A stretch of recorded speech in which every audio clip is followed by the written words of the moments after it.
live from Cambridge University, and today, October 1st, 1825, we will be interviewing Ernest Rutherford, a very important figure in the scientific world. Ernest, thank you for coming today. My pleasure. I'm happy to be here. Where were you born? What was your life like growing up? I was born on August 30th, 1871 in Nelson, New Zealand.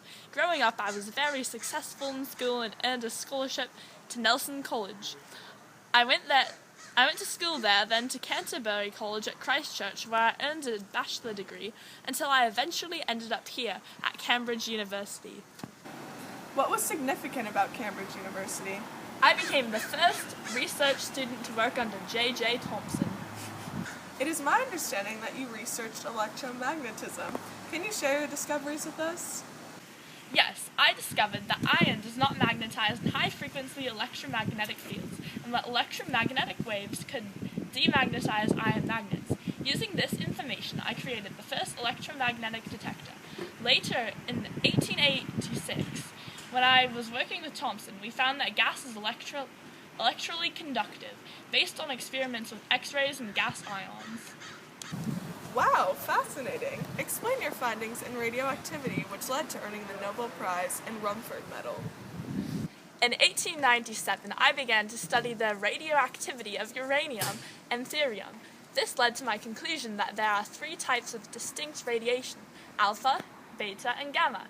Those types of radiation showed how pieces of thorium was released as decayed, transforming it into a new element. That is very impressive. Can you elaborate on your studies in alpha particles and splitting the atom? I sure can.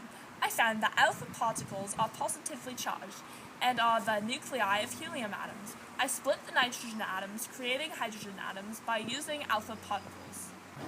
So, you also made some major discoveries when you performed the gold foil experiment. Tell me about that.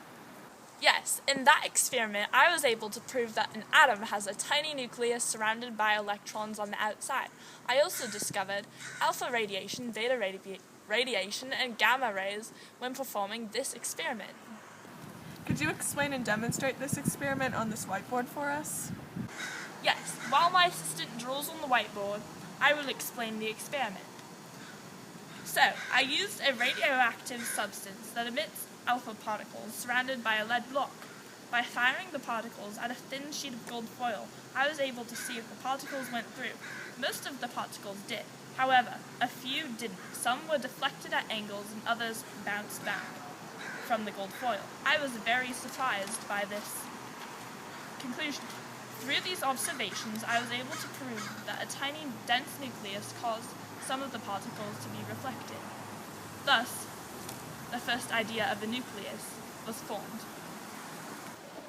Well, thank you for your time today, Mr. Rutherford. It was a pleasure to talk to you. I'm glad to have shared my knowledge. Thank you.